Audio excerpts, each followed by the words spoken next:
በእያንዳንዱ ስቴፕ እንቅፋት ተፈጥረና ባለመሳካቱ ተከሳለ። ድንገት የተረጋጋ ሁኔታ ከተፈጠረ በተለየ መልኩ ጎዳለሁ ብሎ የሚያፈል ከግርግር ብቻ እንደሚያተርፍ የሚያምን ኃይል አለ። ማስቀረት ይቻል ነበር። አብሮ እየዶለተ ብሎ ግን መሬታችን ተይዟል ደሞ ብሎ ሚዲያ ሲያገኝ ይከሳል። እኛ ያለምንበት የሆነ ነገር ተደረገ፣ መንግስት አስረክበው መጡ ምናምን የሚሉት ወሬ አለ። የምን መንግስት? ተፈናቃይ እንመልስ ሲባል ተፈናቃይ በወታደር እጄ ካልገባው ብሎ ሆን ብሎ ያደናቀፈው ሰው ተፈናቃዮቻችን እየተሰቃዩ ነው ይላል። የኤርትራ መንግስት 78 ታጋቾችን መልቀቁን የማዕከላዊ ትግራይ ዞን ፖሊስ አረጋገጠ። የትግራይ ጊዜያዊ አስተዳደር ፕሬዝዳንት የጀነራል ታደሰ ወረደ ጽህፈት ቤት ጌታቸው ረዳ በትግራይ በህገወጥ የሰዎች ዝውውር ላይ የተካሄደ የምርመራ ሪፖርት በማህበራዊ መገናኛ ዘዴዎች ላይ እንዲወጣ አድርጓል በማለት አዲስ ባወጣው መግለጫ ከሷል። ያለውን ዝርዝር መረጃ እናሰማቸዋለን። 7 አመራሮች መሞታቸው ተሰማ። በኦሮሚያ ክልል በቅርቡ ለመሰረታዊ የውትድርናና ፖለቲካዊ ስልጠና አዋሽ ቢሾላ ወታደራዊ ማሰልጠኛ ካምፕ ከገቡ የዞን የወረዳና የቀበሌ አመራሮች መካከል የ7ቱ ህይወት ማለፉ ተሰምቷል። በጥንክራችን ይዘነዋል። ጎተራ አካባቢ ሊፈርስ መሆኑን ሰምተናል። በአዲስ አበባ ከተማ ንፋስ ስልክ ላፍቶ ክፍለ ከተማ ውስጥ የሚገኘውና በተለምዶ ጎተራ ተብሎ የሚጠራው ሰፈር ሊፈርስ መሆኑን ዘሪፖርተር እንግሊዘኛ ጋዜጣ ትላንት ባቀረበው ዘገባ አስታውቋል። ጥንክራችን በሰፊው ያሰማቸዋል። በጎንደር የጸጥታ ኃይሎች በጤና ባለሙያዎች ላይ ያነጣጠረ እርምጃ እየወሰዱ ነው ተባለ። በሶማሊያ ሞቃዲሾ በአጥፍቶ ጠፊ ጥቃት ሰዎች መገደላቸውን ሰምተናል። የሱዳን ጦር በሰሜን ዳርፉር የሚገኘውን ስትራቴጂካዊ ስፍራ ከአርኤስኤፍ መልሶ ነጥቅ ያለው ብሏል። እናሰማቸዋለን። አብራችሁን ቆያችሁ። ፑቲን ሩሲያ ብሔራዊ ጥቅሟን ከማስከበር ጋር በተያያዘ ከአሜሪካ ምላሽ እንደምትጠብቅ ገልጻለች። እነዚህና ሩሲያና ዩክሬን አፋጣኝ የተኩስ አቁም ንግግር ሊጀምሩ ነው ሲሉ ትራምፕ ተሰምተዋል። አብራችሁን እንድትቆዩ የአክብሮት ግብዣችን ነው። በየዕለቱ የምንለቃቸው ዕለታዊ አዳዲስ ዜናዎች እንደርሳችሁ ሰብስክራይብ፣ ላይክ፣ ሼር ማድረግ እንዳትረሱ እያልን ወደ ዝርዝር መረጃዎች ወስዳችኋለሁ።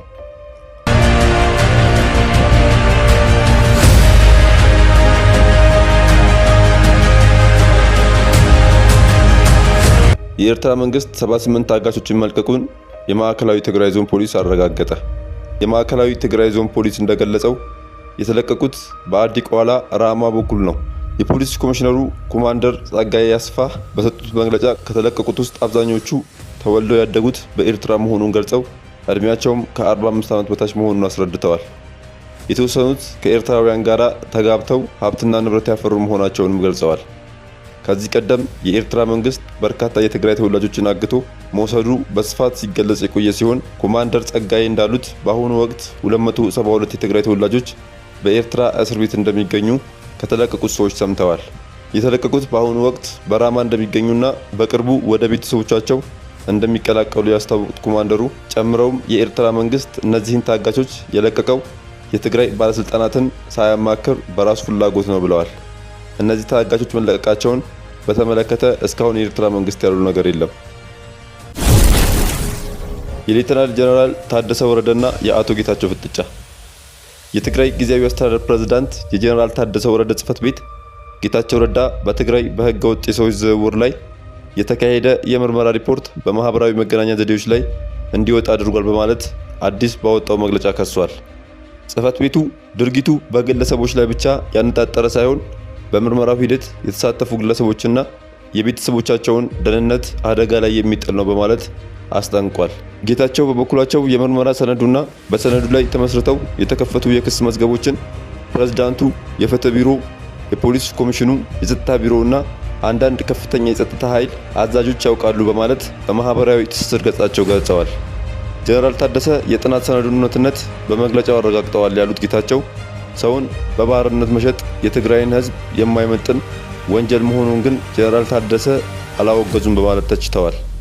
ጌታቸው ይመሩት የነበረው ጊዜያዊ አስተዳደር ያካሄደው ምርመራ ከፍተኛ የክልሉ የጸጥታ አዛዦች ከኤልሻዳይ የበጎ አድራጎት ድርጅትና ከአንዳንድ ሆቴሎች ጋር በመተባበር ሐሰተኛ መታወቂያ በማዘጋጀትና ከፍተኛ ገንዘብ በመቀበል ኤርትራውያን ስደተኞችን ወደ አዲስ አበባ ይልኩ እንደነበር የሚያረጋግጥ ነው ተብሏል። 7 አመራሮች መሞታቸው ተሰማ። በኦሮሚያ ክልል በቅርቡ ለመሰረታዊ የውትድርና እና ፖለቲካዊ ስልጠና አዋሽ ቢሾላ ወታደራዊ ማሰልጠኛ ካምፕ ከገቡ የዞን የወረዳና የቀበሌ አመራሮች መካከል የሰባቱ ሕይወት ማለፉ ተሰማ። አብዛኞቹ ሟቾች ተጓዳኝ የጤና ችግር እንደነበረባቸው የጠቀሱት ምንጮች የሟቾቹን ቤተሰቦች አስክሬኖችን እንደተረከቡ ምንጮች ገልጸዋል። ምንጮች ሟቾች አመራሮች ከየትኛው ዞን፣ ወረዳ ወይም ቀበሌ እንደሆኑ ግን ለጊዜው እንዳላጣሩ ተናግረዋል። ወደ ማሰልጠኛው የገቡ አመራሮች ከ17000 በላይ እንደሆኑና 200 ያህሉ ከካምፑ አምልጠው እንደጠፉም ምንጩ ጠቁመዋል። ማሰልጠኛው የሚገኝበት አካባቢ ሙቀታማ፣ የመሰረታዊ የውትድርና ክህሎት ስልጠናው ከባድና ለሰልጣኞች የሚቀርበው ምግብ አነስተኛ እንደሆነም ምንጮች ጠቁመዋል።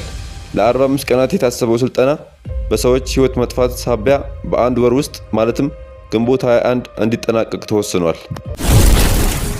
ጎተራ አካባቢ ሊፈርስ መሆኑ ተሰማ። በአዲስ አበባ ከተማ ንፋስ ስልክ ላፍቶ ክፍለ ከተማ ውስጥ የሚገኘው በተለምዶ ጎተራ ተብሎ የሚጠራው ሰፈር ሊፈርስ መሆኑን ዘሪፖርተር እንግሊዝኛ ጋዜጣ ትላንት ባወጣው ዘገባ አስታውቋል። አዲስ ቱሞሮ በሚል ፕሮጀክት የከተማው አስተዳደር ለሚያስገነባው ልዩ የኢኮኖሚ መንደር አካባቢውን ለማፍረስ መታቀዱንም አስረድቷል። ፕሮጀክቱ በአዲስ አበባ ከንቲባ አዳነች አቤቤና በጠቅላይ ሚኒስቴር ጽሕፈት ቤት የሚመራ እንደሆነ የጠቀሰው ዘገባው የከተማው አስተዳደር መንደሩን ለመገንባት ከቻይናው የኮሚኒኬሽንና ኮንስትራክሽን ድርጅት ጋር ስምምነት መፈጸሙን አስታውቋል። መንደሩ የንግድ፣ የፋይናንስ፣ የትምህርት፣ የባህልና ሰማይ ጠቀስ የመኖሪያ ህንፃዎች እንደሚኖሩት መግለጹን ያስረዳው ዘገባው በመሆኑም በጎተራ አካባቢ በሚገኝ ሰፊ መሬት ላይ ለመስራት እንደታሰበ ጠቅሷል። የአዲስ ቱሞሮ መንደር ግንባታ በቢሊዮን የሚቆጠር ብር እንደሚፈጅ አስረድቶም ከዚህም በላይ በጎተራ አካባቢ የሚኖሩ በርካቶችን እንዲፈናቀሉ እንደሚያደርግ ገልጿል። በአሁኑ ወቅት በኮሪደር ልማትና በጫካ ፕሮጀክቶች አማካኝነት በመቶ ሺህ የሚቆጠሩ የአዲስ አበባ ነዋሪዎች ተፈናቅለው ወደ ተለያዩ አካባቢዎች እንዲሰፍሩ የተደረገ ሲሆን በዚህኛው ፕሮጀክትም በርካታ ነዋሪዎች ተመሳሳይ ዕጣ እንደሚገጥማቸውም አስታውቋል። ጎንደር የጸጥታ ኃይሎች በጤና ባለሙያዎች ላይ ያነጣጠረ እርምጃ እየወሰዱ ነው ተባለ።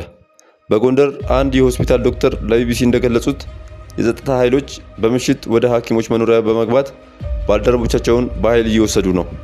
ይህ ድርጊት የጤና ባለሙያዎችን ክብር የሚነካ ከመሆኑም በላይ ሆስፒታሎች በጸጥታ ኃይሎች በመከበባቸው ስራቸውን በአግባቡ ለመስራት እየተቸገሩ መሆኑን ጠቁመዋል።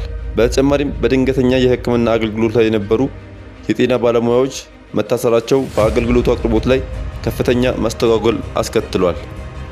ስማቸው እንዲጠቀስ ያልፈለጉ አንድ የንቅናቄ አስተባባሪ ይህ ሁኔታ ከቀጠለ ከባድ የጤና ቀውስ ሊከሰት እንደሚችል አስጠንቅቀዋል። አስተባባሪው የመንግስትን ይህን እርምጃ የንቀትና መንግስት ነኝ ከሚል የማይጠበቅ ሲሉ በመተቸት ሁኔታው በአስቸኳይ እንዲቆም ጠይቀዋል።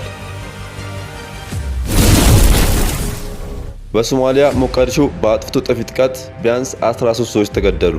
በሶማሊያ ዋና ከተማ ሞቃዲሾ በሚገኘው የጦር ሰራዊት ምልመላ ማዕከል ላይ በደረሰ የአጥፍቶ ጠፊ ጥቃት በርካታ ሰዎች መገደላቸው ተዘግቧል። ጥቃቱ እሁድ ዕለት ከዳማንዩ የጦር ሰፈር ውጭ በተሰለፉት ወጣት ምልምሎች ወረፋ ላይ ያነጣጠረ ሲሆን ቢያንስ 13 ሰዎች ተገድለዋል ሲል የአሶሺየትድ ፕሬስ የዜና ወኪል የዓይን እማኞችን ጠቅሶ ዘግቧል። ፍንዳታውን የተመለከተው የቱክቱክ ወይም የባለ 3 እግር ተሽከርካሪ ሹፌር አብዱልቃድር ሐሰን መሐመድ እንደተናገረው ከፍተኛ ፍንዳታ ደረሰ፣ እናም ሰዎች ወደ ሁሉም አቅጣጫ መሮጥ ጀመሩ ብሏል። ከጥቃቱ በኋላ ወዲያውኑ ኃላፊነቱን የወሰደ አካል የለም። አጥፍቶ ጠፊው ፈንጂዎችን ባፈነዳበት ወቅት ታዳጊዎች በጣቢያው በር ላይ ተሰልፈው ነበር ሲሉ እማኞች ለሮይተርስ ተናግረዋል። የወታደራዊ ሆስፒታሉ የሕክምና ባለሙያዎች ለሮይተርስ እንደተናገሩት በፍንዳታው 30 የቆሰሉ ሰዎችን ማግኘታቸውን እና ከእነርሱም መካከል 6ቱ ወዲያውኑ ሕይወታቸው አልፏል ብለዋል። በተናጠል አንድ ባለስልጣን ለአናዶሉ የዜና ወኪል እንደተናገሩት በጥቃቱ ቢያንስ 11 ሰዎች መሞታቸው ገልጸዋል።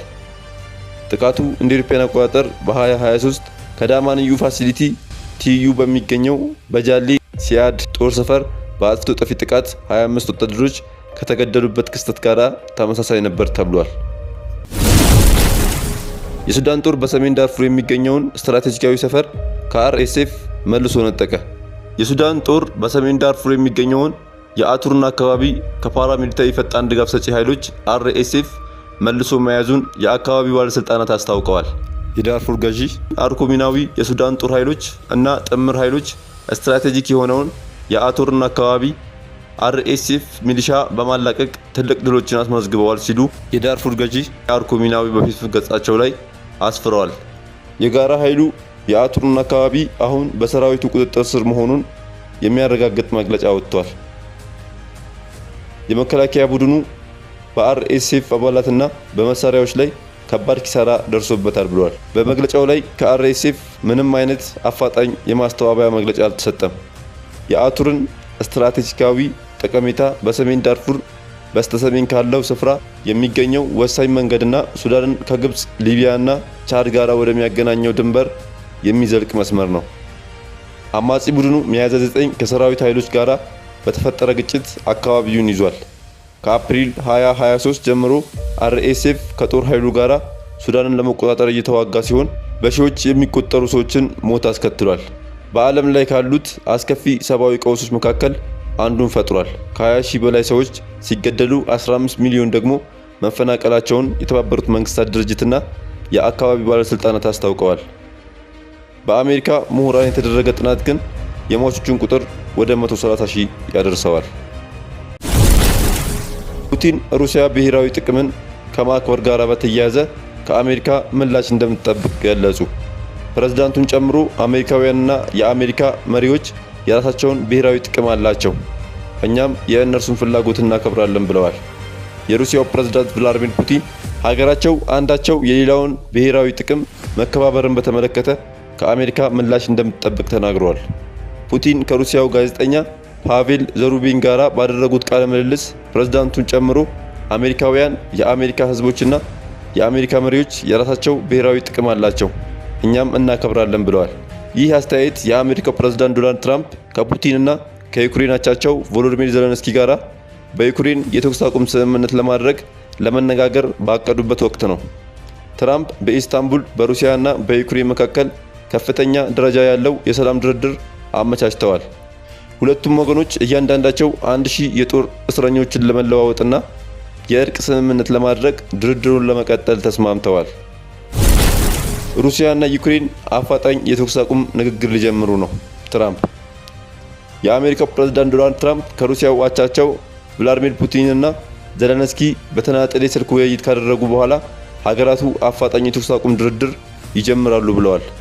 ከሁለቱም መሪዎች ጋር የተደረገው የስልክ ውይይት በጥሩ ሁኔታ መጠናቀቁን የገለጹት ትራምፕ በሁለቱም ወገኖች ጦርነቱን ማስቆም በሚቻልበት ሁኔታ ላይ ምክክር ማድረግ እንደሚያስፈልግ ተናግረዋል። ፑቲን ከትራምፕ ጋር በነበራቸው ረዘም ያለ የስልክ ውይይት ከኪየቭ ጋር ሰላም ማስፈን በሚቻልበት ሁኔታ ላይ ለመስራት ዝግጁ መሆናቸውን ተናግረዋል። ትራምፕ በሞስኮና በኪየቭ መካከል የተካሄደው ቀጥተኛ ድርድር እንደገና እንዲጀምር ድጋፍ ማድረጋቸውን ያመሰገኑት ፑቲን ከአሜሪካና ከአውሮፓ ሀገራት የቀረበውን ያለምንም ቅድመ ሁኔታ የ30 ቀናት የተኩስ አቁም ጥያቄን በተመለከተ አስተያየት ከመስጠት ተቆጥበዋል።